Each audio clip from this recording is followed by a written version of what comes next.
د بلخ ملي تلویزیون درنو لیدونکو سلام، ستړي مشئ. د دې ساعت خبرونو ته مو زه سید عمر احمدي هرکلی کوم. په بلخ ولایت کې د جناو پریس په نامه یوه کارخونه جوړه شوه. یا د فابریکا 2 میلیونه ډالرو په لګښت په 6 جریبه ځمکه جوړه شوې چې په 40 ساعتونو کې به 80,000 کیلو پنبه پروسس کوي. د دې کارخونې مسؤل وایي دغه فابریکه د کروندګرو ستونزو حل په موخه جوړه شوې چې په 40 ساعتونو کې 80,000 کیلو پنبه پروسس کوي. همدارنګه او سلګونه ځوانان پکې په کار بوخت دي.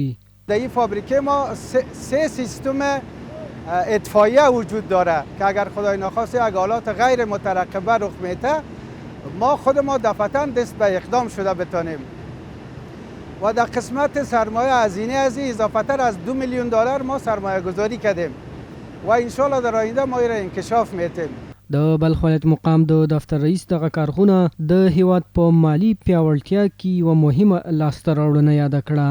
نوموړي زیاته کړه چې ټولو صنعتکارانو ته به لازمي اسانتیاوې برابروي. بهترین مردم آن کسی است که به دیگه مردمش خیرش برسه. الان په امریکا کې هستی تنها به سیام صاحب این تو نیست که تنها امو به خود چیز کرده باشه. در اینجا انشالله بازارها به صدها نفر در اینجا کار میکنن. در اینجا به اولادهای خود یک لقمه حلال پیدا میکند. این یک خیری که هستن از همین سیام صاحب است که به این مردم رسیده.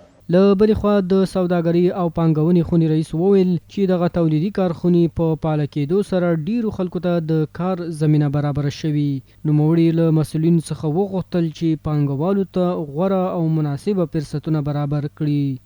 چنین پالیسی‌ها ما پیشنهاد کردیم و تعقیب داریم که بالاخره همون خواستایی که تاجرات دارن مطابق همون نرم‌های کشورهای همسایه و جهان که با چه قسم با سرمایه‌گذار برخورد بشن مطابق معیارها باید اینا هم برخورد بکنن. د یادونې وړ ده چې په دې کارخونه کې اوسمهال څه باندې 300 کسان کار کوي.